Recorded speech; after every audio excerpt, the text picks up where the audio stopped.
Hello students. So today we are going to start our chapter number 4, nouns. Sentences are made up of words. जो sentence होता है वो एक word से क्या होता है, group of words से बना हुआ होता है.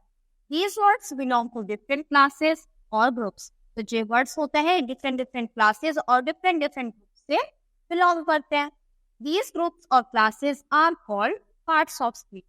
और इन्हीं different classes और groups को हम क्या बोलते हैं, parts of speech.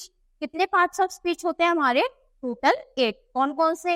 Noun, adjective, pronoun, verb, adverb, preposition, conjunction और इंटरजेक्शन. ये सारे ही हैं, हम एक एक करके सारे पढ़ेंगे, पर आज हम पढ़ने वाले हैं नाउन्स के बारे में. तो what is a noun? A noun is a word which is the special name of a person, place, animal और थिंग. यानी जितने भी हमारे आसपास चीजें हैं उनका कुछ ना कुछ नेम जरूर होता है और उसी को हम क्या बोलते हैं, नाउन. इसीलिए हम नाउन्स को नेमिंग वर्ड्स भी बोलते हैं. The boy was happy. There is a big crowd of people. The girl is playing with the cat. Kindness is rewarded. Mumbai is a metro city. तो जो जितने भी ये सारे ब्लू कलर के वर्ड्स हैं ये किसी न किसी चीज के नेम्स हैं, तो ये इनको हम क्या बोलेंगे, नाउन. अब नाउन के भी पार्ट्स होते हैं.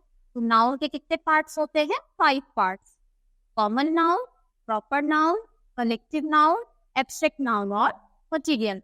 तो सबसे पहले हम कॉमन नाउन के बारे में पढ़ेंगे. Common noun is a common name given to any person, place, animal और thing of the same kind. यानी जो एक जैसे दिखते हैं, सेम काइंड है, उसको हमने क्या दे दिया, एक पर्टिकुलर नेम दे दिया, उसको हम क्या बोलेंगे, कॉमन नाउन. जैसे आपके क्लास में क्या है, बॉयज और गर्ल्स. तो सारे लड़कों को हम क्या बोलते हैं, बॉयज बोलते हैं, और सारे ही गर्ल्स को हम गर्ल्स बोल देते हैं. अब जैसे देखो मैंने क्या बनाया, अब बताना चलो मैं क्या ड्रॉ कर रही हूँ. तो सब बच्चे देखते ही बता देंगे मैम ये तो काइट है. तो ये क्या हुआ, यानी जो भी चीज ऐसी दिखती होगी उसको हम काइट बोलेंगे. हमने उसको काइट एक पर्टिकुलर नेम दे दिया, यानी जो भी ऐसी दिखेगी वो काइट होगी. तो ये उसका क्या हुआ, कॉमन नेम. जैसे I read the newspaper daily. तो जो भी ऐसा दिखता होगा वो क्या होगा, वो सब न्यूज़पेपर होगा, यानी सब न्यूज़पेपर ही होंगे. The dog is a faithful animal. तो जो भी डॉग जैसा दिखता होगा हम उनको देखते पहचान लेते कि डॉग है, ये कैट है. तो यानी हमने एक प्रॉपर नाम दे दिया है, तो उसको क्या बोलेंगे, कॉमन नाउन. अब अगला आता है हमारा प्रॉपर नाउन. अब देखो अभी हमने क्या लिया था, डॉग का एग्जाम्पल लिया था. अगर हमने डॉग को एक पेट बना के रख लिया और उसका हमने नाम रख लिया शेरू, अब हम वो क्या बन गया, वही डॉग अब क्या बन गया, प्रॉपर नाउन बन गया. क्योंकि हमने क्या करा, सारे डॉग है, पर शेरू तो सारे डॉग में ही बन जाएंगे ना, शेरू तो हमारा पेट है. तो जब हम कॉमन में से हर एक को एक प्रॉपर नाम दे देते हैं, पर्टिकुलर नेम रख देते हैं, तो वो फिर प्रॉपर नाउन में बन जाएगा. अब अभी हमने बॉयज और गर्ल्स का एग्जाम्पल भी लिया था. अब अगर हम पर्टिकुलर किसी बच्चे को बुलाना हो, राकेश है ना, तो अब हम मैम बोलेंगी तो पूरी क्लास में से सारे बॉयज थोड़े खड़े होंगे, राकेश खड़ा होगा ना. तो जब हम किसी पर्टिकुलर का एक नाम होगा तो वो क्या होगा, वो प्रॉपर होगा, और वरना वो किस में काम होगा, वो कॉमन नाउन होगा. A proper noun is the special name of a particular person, place, animal और thing. It is always beginnings with a capital letter, और यह हमेशा कैपिटल लेटर से स्टार्ट होगा. The Ganga is a holy river. Kashi says very well.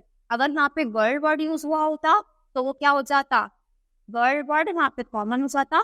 पर राशि यानी बता दिया कि जो राशि है वही अच्छा गाती है, तो यहाँ पे क्या बन गया, ये प्रॉपर. अगला आता है collective noun. A collective noun is the name given for a collection of person, animals or things of the same kind considered as a whole. यानी अब एक जैसी चीजें ही है, उनको हमने उनके पूरे ग्रुप को एक नाम दे दिया गया है, उसी को हम बोलते हैं क्या, collective noun. I so a big crowd in the market. अब क्राउड किसके लिए वर्ड यूज हुआ है यहाँ पे, लोगों के लिए, यानी जो लोगों की भीड़ है उसके लिए हमने क्राउड वर्ड यूज किया. There is a class of 40 students. अब क्लास किसको बनाकर बनी, पूरे बच्चों को मिलाकर बनती है. तो 40 स्टूडेंट्स, यानी इस क्लास में 40 स्टूडेंट्स है, तो बच्चों को मिलाकर पूरी क्या बनेगी, हमने इसको नेम रख दिया, क्या रख दिया, क्लास. जैसे ग्रुप ऑफ ग्रेप्स को हम क्या बोलेंगे, बंच, बंडल, बहुत सारे वर्ड्स यूज होते हैं. फ्लॉक ऑफ शीप, तो जो भी हम पूरे एक जैसे दिखने वाली चीज के ग्रुप को एक पर्टिकुलर नाम दे देते हैं, तो फिर वो क्या बन जाता है? Collective noun. फिर आता है abstract noun. An abstract noun is the name of something which we can neither see not, यानी जिसको हम ना तो देख सकते हैं और ना ही टच कर सकते हैं, वो किस में आ जाएगी? एब्स्ट्रैक्ट में, यानी बस हम उसको फील कर सकते हैं। जैसे poverty is a curse. Poverty क्या होता है? यानी जो बहुत ज्यादा गरीबी देख रहा है, तो वो क्या हो जाएगा? पॉवर्टी। यानी हमें पता है, पर ये नहीं पता कैसे दिखती है ना, हमने टच नहीं करा, बस हमें पता है यानी जो गरीब है, गरीबी उसकी आ रही है, बहुत ज्यादा बेकार टाइम चल रहा है, तो उसको हम बोल देते हैं पॉवर्टी। फिर honesty is the best policy. तो जिसने देखी ऑनेस्टी क्या होती है? नहीं, बस हमें पता है कि यानी हाँ, इसका मीनिंग ये होता है कि जो हमेशा सच बोलेगा, उसका साथ देगा, वही क्या होगा? वही चीज अच्छी होगी। तो जिसको ना तो हम देख सकते हैं, ना टच कर सकते हैं, सिर्फ फील कर सकते हैं, वो क्या हो जाएगा? Abstract noun. अगला आता है मटेरियल नाउन, यानी कोई चीज किस चीज से बनी है।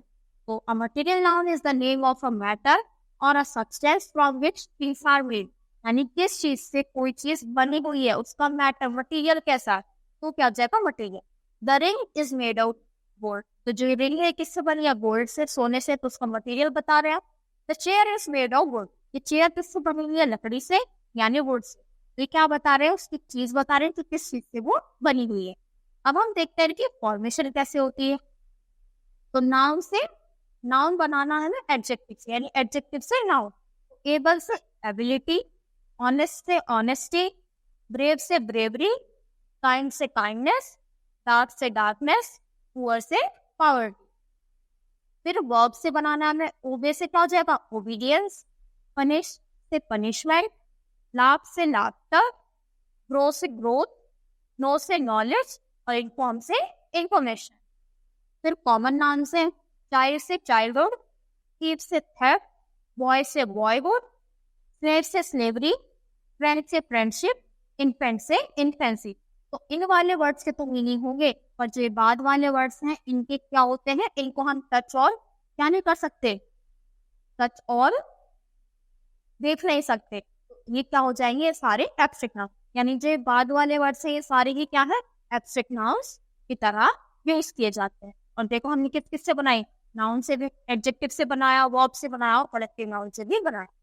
तो आई होप आपको ये पूरा चैप्टर अच्छे से समझ आया होगा। तो आज के लिए इतना ही, मिलते हैं अपने नेक्स्ट वीडियो में। Thank you.